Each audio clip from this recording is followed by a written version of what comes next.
Nais ko sanang ikuwento ang aking karanasan noong kami ay nasa may Pilipinas pa. Kwento ito noong nag-aaral pa ako sa may kolehiyo. Napagkataon ng barkada namin na magdaos ng isang munting salo-salo sa bahay ng isang kaibigan namin. Eksakto din kasing katatapos lang din ng aming midterm exam. Kaya nagpaalam ako sa magulang ko na hindi naman ako nahirapang mapapayag sila. Sinundo din ako ng kaibigan kong si Levi at formal pa nga akong pinagpaalam na ihahatid din. Malapit din ito kay mama, kaya walang naman na pumayag agad ito at nagtiwala. Pagkarating namin sa may bahay ng kaibigan namin na si Chloe, ay medyo nabigla kami. Dahil hindi namin inaasahan na hindi lamang pala kami ang mga bisita, kundi kasama ang ilan din itong mga kaibigan na ika niya ay mula pa noong high school.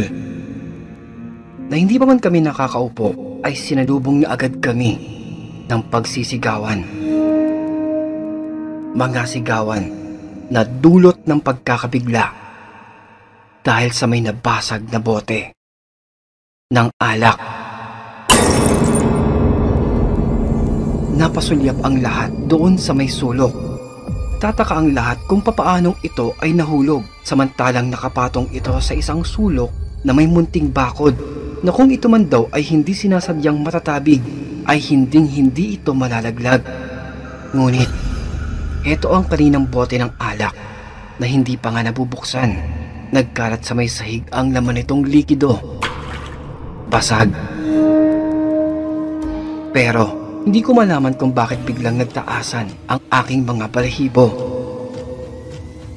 Napawi lamang ito nang higpitan ng kaibigan kong si Levi ang pagkakahawak sa aking kamay. Saka ngumiti ito ng ubod ng tamis. Medyo natigilan kami dahil hindi namin inaasahan ang aming mga madalat ng bisita doon sa bahay ng aming kaibigan. Na wala namang problema sa amin na kahit papaano ay sa tingin ko mas magiging masaya ito dahil may mga bago kaming makikilala na mga kaibigan. Pero, nang tumagal, ay parang nagkakamali yata ako. Sapagkat, si Levi po kasi ay talagang masasabi ko na sa unang tingin mo pa lamang ay talagang hindi ka makakabitaw sa kanyang angking ganda. Maayos itong manamit, pero ika nga naman ng iba ay parang manang daw ito kung pumorma. Parang tita ang kanyang postura, pero ang sukat ng kanyang katawan ay talagang ang bawat lalaki na napapatingin sa kanya ay nakahalina. Kaya sa tingin ko, ito din mismo ang rason kung bakit may isang kaibigan ni Chloe ang hindi nakayanan na siya ay kainggitan. Sapagkat, makailang beses namin itong napapansin, mga bawat pagtataas ng kilay, pag-ismid at pagtataray na wala namang kaming lubos maisip na dahilan kung bakit ba tila mainit ang dugo nito sa aking kaibigan. Ay parang akala mo ay mayroon silang nakaraan na pinag-awayan na hindi ko naiwasang ibulong ito kay Levi. Siguro ay mas magandang umuwi na lamang kami para makaiwas sa gulo. Pero matamis lamang nang ngumiti ito at sinabi sa akin na huwag daw ako mag-aalala at sanay na siya. Saka huwag magpaka-apekto dahil anuman ang mangyari, ang importante ay wala kaming ginagawang mali o masama sa aming kapwa. Lumalim pa ang gabi na dahil may kaunting inuman at sinamahan pa ito ng mga munting libangan ay medyo dumalas at lumakas pa ang mga matutunog na tawanan na hinaluan pa tulad ng suntukan! Suntukan na! Papawis lang oh. Truth or dare? Ayan o, eksakto. May bote. Pwede kong ipalo sa mukha ng isa dyan para magkaalaman na. Ano? Game mo. Kunting, para kang sira. May problema ka ba? Uwi-uwi na no, kung gusto mo lang ng bad trip. Asus, ito naman si Chloe oh. Parang nagbibiro lang eh. Umayos ka ha. Baka pukpok sa mukha mo yan. Ito naman si Chloe oh. O siya, Game na. Naitago na lamang natin siya sa pangalang Conching na unang pasok pa lamang sa bahay ng kaibigan namin ay talagang Puro pagtataray na lamang ang ipinamamala sa amin na idinadaan na lang namin sa pakikisama at pagtawa. Kahit kanina ko pag gustong yayain na umuwi ang aking kasama. Unang ikot. Dumako ito sa isang kaibigan ng kaklase naming si Chloe. Wow! Ayan. Ikaw una. There na agad. There. Kiss mo ako. Dali. Halikan mo ako sa lips. Mga 3 days. Yung parang nag-a-addict ka sa ginataang alcohol. Dali. Aray ko. Che, ito sa kunching pala decision ka, no? Hoy, Pailon, ano? Truth or dare? Napinili ng lalaki ang truth na dito hinintay ang katanungan. Pailon, maganda ba ako? Ha? Pwede. Dare na lang? Ay, wawa. Eddie dare. I dare you. I dare you to kiss me. What? Nauna. Go. Take me. Take me. Ni? Edi suntukan na lang tayo. 10 sa'yo, sa akin 1 lang. Pero ako una. Tapos rekta ko agad sa mukha mo. Ay, how dare you? Mukhang hindi ka pa nga nagtututbrush eh. Kiss pa talaga. Ay, kaguto ha. Hindi. Joke lang. Sagutin ko na nga lang yung tanong mo kanina. Oo naman. Maganda talaga. Weh. Hindi ba? Itinger. Hindi ba yan? Ha? Sino ba? Di si Debbie. Pinaulo ka. Bastos mo ah. Joke lang. Ito naman eh. Maganda ka din naman eh. Mga 3 bote pa ng alak. Oo, kasi medyo lasing naman na ako eh. Kaya medyo maganda ka na din sa aking paningin. Kanina nga kala ko kainuman ko lang yung tsuhin ko eh. Muntik pa nga ako sa'yo magmano. Ay, pinaulo ka. Pero ngayon, may kamukha ka ng artista. Weh. Sino ba yan? Totoo? Oo nga. Sino? Ha? Di si Lilia Contapay. Gago ka. Abangan kita sa labas. Na napuno ng tawanan ang aming kumpulan dahil sa walang tigil na biruan. Na muli, pinaikot ang bote. Na napatakip na lamang ako ng bibig nang dumako ito sa akin. Na agad naman akong tinanong ng karap naming si Kunching. Ano? Truth or dare? Truth na lang siguro. Well, kung ganon, pagkatapos ba ng ikot ng boteng ito, uuwi na kayo? Masikip na dito eh. Hoy, kunching, anong tanong yan? Ha? Ayusin mo. Bakit? Tanong lang naman eh. Ito naman eh, masyadong high blood. O siya, ikot na. Namadali namang natapos at piniikot muli ang bote. Dumako ito sa isa naming kaharap na lalaki at kanyang pinili ang dare na napagkatawa ng mga kalalakihan na hamunin ito na halikan sa pisngi ang aking kaibigan na si Levi. Na hindi naman ito naging madamo at nakisama sa biroan kaya pinagbigyan ang namumulang lalaki.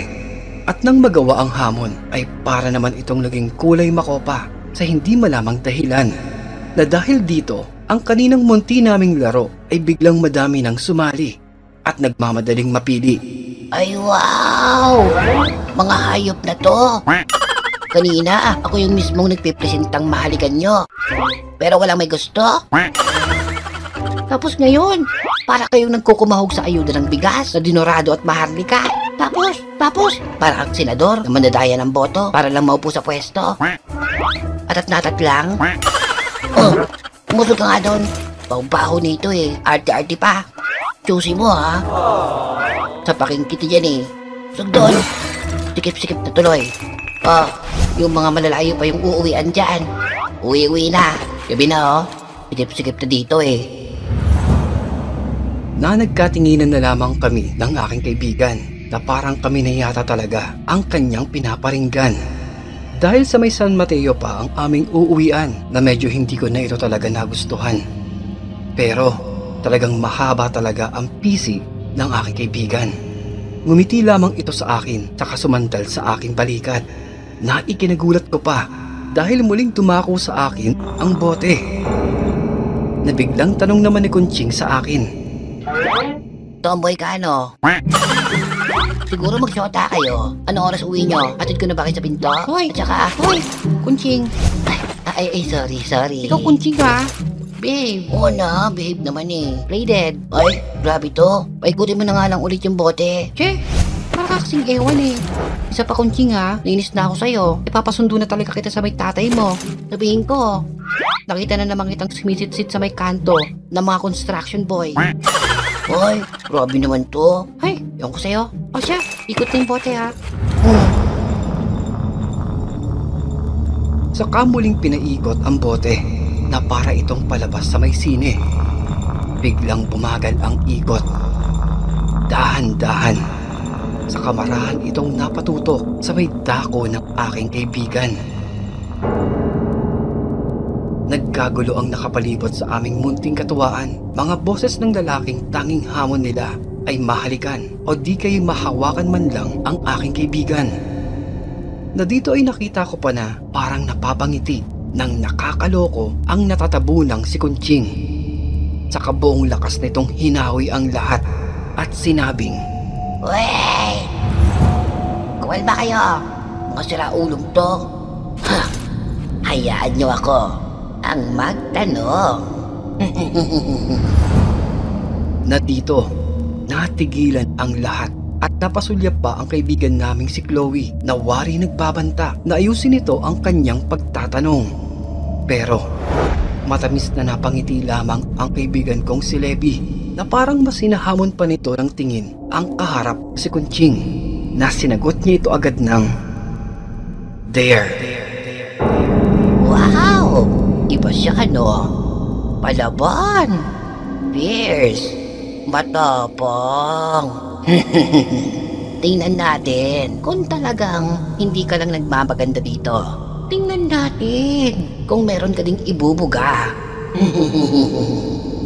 Dahil ayon sa hamon ni Kunching ay pumasok daw ito sa may palikuran.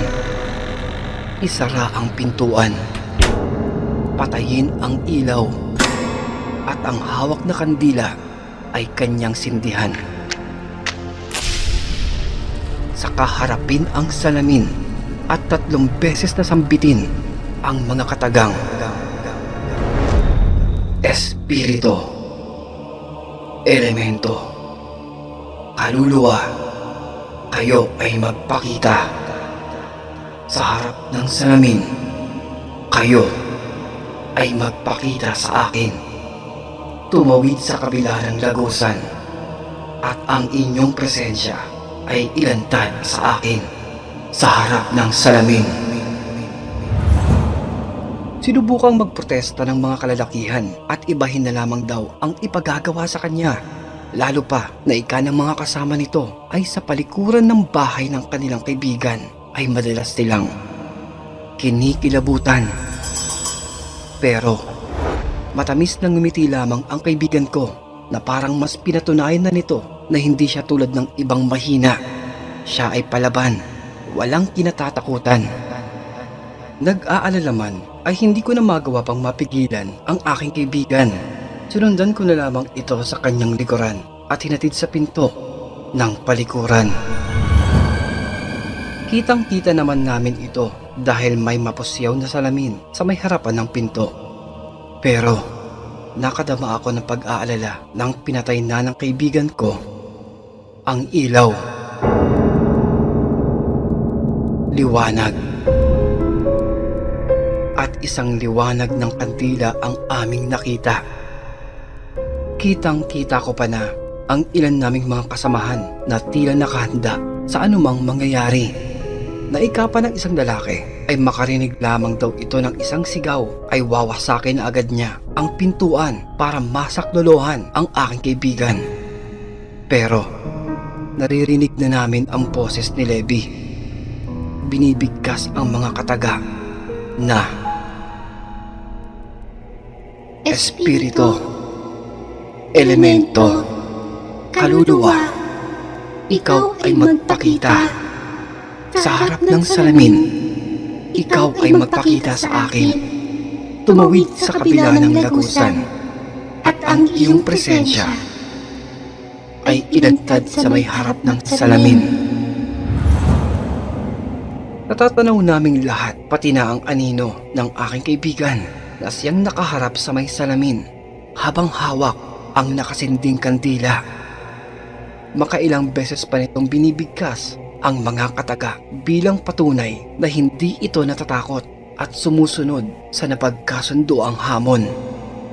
Naikapa ng nag-aalalang kaibigan naming si Chloe ay ayos na at maaari na itong lumabas dahil wala naman daw katotohanan ang kwento-kwentong iyon. Pero napatahimik ang lahat dahil mula sa liwanag ng nakasinding kandila ay parang may nakita kaming biglang sumulpot na anino sa may likuran ng kaibigan ko. Alam namin na hindi ito parte ng kanyang anino dahil dahan-dahan parang lumalaki ito.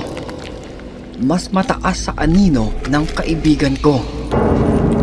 At para kaming mga kinuryente sa mga sumunod na nangyari dahil ang malaking anino na nasa may likuran ng kaibigan ko ay unti-unti parang tinutubuan ng sungay. Nakakapangilabot, lalo pa na parang lumilingon pa ito sa amin saka muling sumulyap ng pagyuko sa anino ng kaibigan ko na mas nagbigay palalo sa amin ng kaba at kilabot ay nang hindi na sumasagot ang kaibigan ko. Nag-alala na ang mga kasamahan namin. Paulit-ulit na kinakatok ang pintuan. Pero mas ginapangan kami ng kilabot nang hawakan ng kasama namin ang seradura ng pintuan. Dahil parang napakatigas na nito. Parang nakakandado. Nataranta na kaming lahat na ultimo si Kunching ay walang tigil sa kakasigaw at humihingi na ng kapatawaran at lumabas na daw ito. Saka pa ulit-ulit na sinusubukang buksan ang pintuan. Tuloy ka dyan. Ang hinahina mo eh. Tupi. Ganda. Ganda. Bebe. Labas na dyan. Okay na. Tama na. May tao sa likuran mo eh. Labas na dyan. Oy, ganda. Labas. Labas na dyan. Nasa sobrang taranta nito ay nagbago pa nga ang boses nito at ang tunay at malaki na bruskong tinig niya ang aming narinig. Oy, ganda. Nainis na ako sa'yo, ganda. Lumabas ka na dyan. Ipatayin na ako sa takot sa'yo. Bawasahan ko ng pintuan. Kung di ka lumabas. Basta dyan. Bawasahan ko ng pintuan. Basta dyan. Labas na. Labas na dyan. Nasa labis na pagkataranta at takot ay pumayag na ang kaibigan naming si Chloe na wasakin na ang pinto.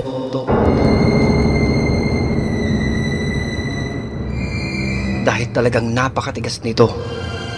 Mabilis kumuha ng matigas na bagay ang isa naming kasama para basagin na ang salamin. Rico, gago ka talaga, Baylon. Anong ginagawa mo? Bitawan mo nga ako. Hindi ako makahinga. Sabi daw eh, matigas na bagay. Sakto yung mukha mo. Isang hambalos lang namin dyan. Tiyak, wasak yung pintong yan. Loko-loko ka talaga eh. Sabi. Umatras kaming lahat upang hindi matamaan. Sabi dyan! Alis! Sabi!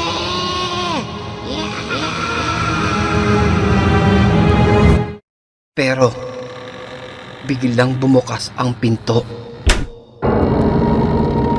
Kasunod ay marahang lumabas ang nakayuko pang kaibigan ko, na parang nabigla pa nga ito sa aming pagkakatayo. Oh, anong meron? Bakit ganyan ang mga mukha nyo? Nakakatakot naman kayo. Para naman kayong nakakita ng multo. Chloe, ito na yung kandila, oh. Ang bilis paubos. Napaso pa yata ako kanina. Salamat. Oh, ano bang ginagawa nyo dyan, guys? Tara, balik na tayo sa may laro. Para kaming mga tarsier na sinusundan lamang ang marahan na lumalakad na kaibigan ko, na kung hindi pa nga niya ako hinablot sa may kamay ay hindi pa ako matatauhan sa aking pagkakatayo. Wala nang nais pang maglaro ng bote. Tahimik na lamang kaming nagkwentuhan lahat. Inuusisa ang mga nangyari. Bumaha ng mga katanungan sa aking nakangiting kaibigan. Pero sa kabila ng mga samot-saring mga katanungan, ay tanging matamis na ngiti lamang nito nang sumilay pa ang kanyang marikit na biloy, ang kanyang tanging naging tugon. Naika nito.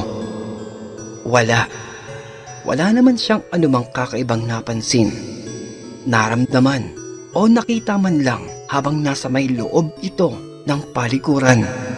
Natanong pa nga nito, ay papaano naman daw mangyayaring may iba pang tao o anino sa may loob ng banyo? Samantalang mag-isa lamang siya na nasa may loob nito. Yun na nga eh.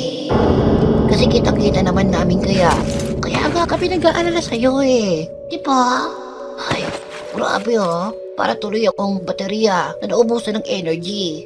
Ay. Psst. Psst. Pogi. Psst. Bailon, halika dito. Kiss mo ako. Pang-refresh lang. Ha? Nik-nik mo. Ay, ganon. Pakipot ka pa ha. Halika dito. Ano ha? Ha? Ang gusto mo? Ha? Teka. Ha? Aray ko. Hahalikan mo ko? O pasasabugin ko yung pao ng ulo mo? Teka. Nasaktan ako. Pitakon mo yung bote, gago ka. Aray ko, masakit yan. Ay. Oo na.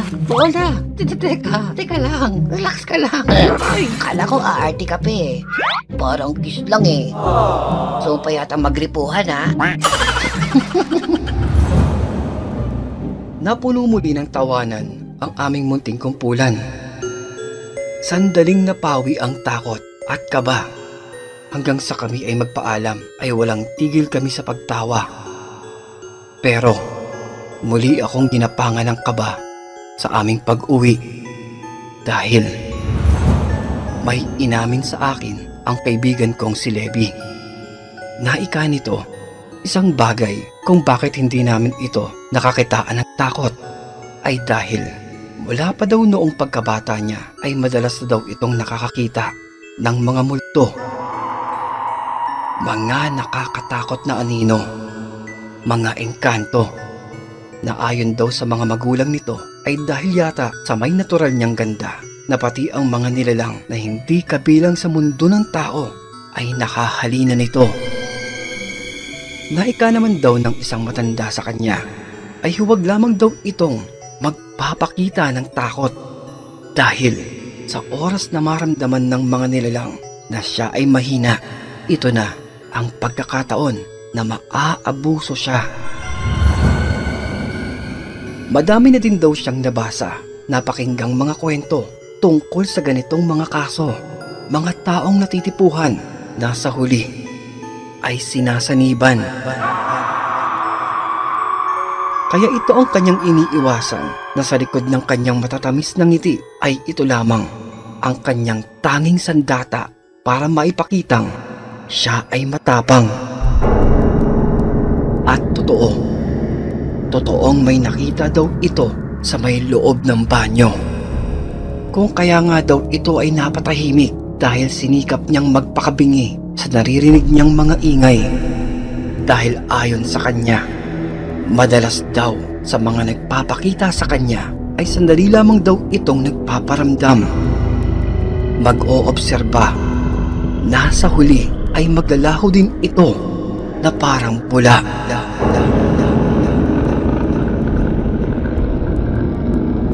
Kung kaya daw nung oras na pinatay na nito ang sindi ng kandila, ay tiniyak niya lamang na wala na sa kanyang likod ang aming mga nakita. Sa huli, humingi ito ng pasensya dahil labis akong nag-alala sa kanya. Pero ang mas ikinalulungkot ko po ay matapos ng gabing iyon, hanggang sa matapos ang klase namin sa kolehiyo, ay hindi ko na ito muli pang nakita magmula noon. Kung kaya sana po, Sir Narrator, dalangin ko lamang po sana kung umabot man ng kwentong ito sa kanya, pakisabi na lamang na sobrang miss ko na siya at madami akong mga ikukwento sa kanya na sana ay nasa mabuti siyang kalagayan, nasaan man siyang panig ng mundo, mananatili siyang espesyal na may puwang sa aking puso.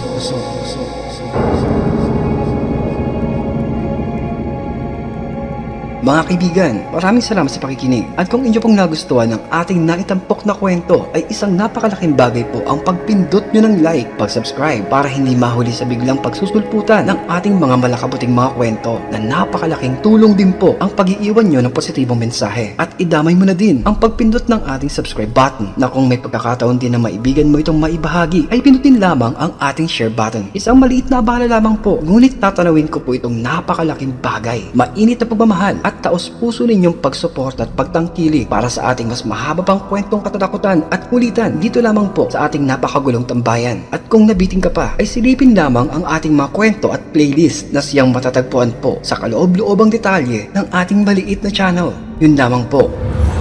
At ito po ang inyong lingkod na nagsasabing maraming salamat at magpapasalamat pa pong muli. This is your one and only Kulas, your very own original daily dose of Tagalog horror good vibes na nagsasabing stay safe and fresh, everyone, and always stay awesome. Peace out.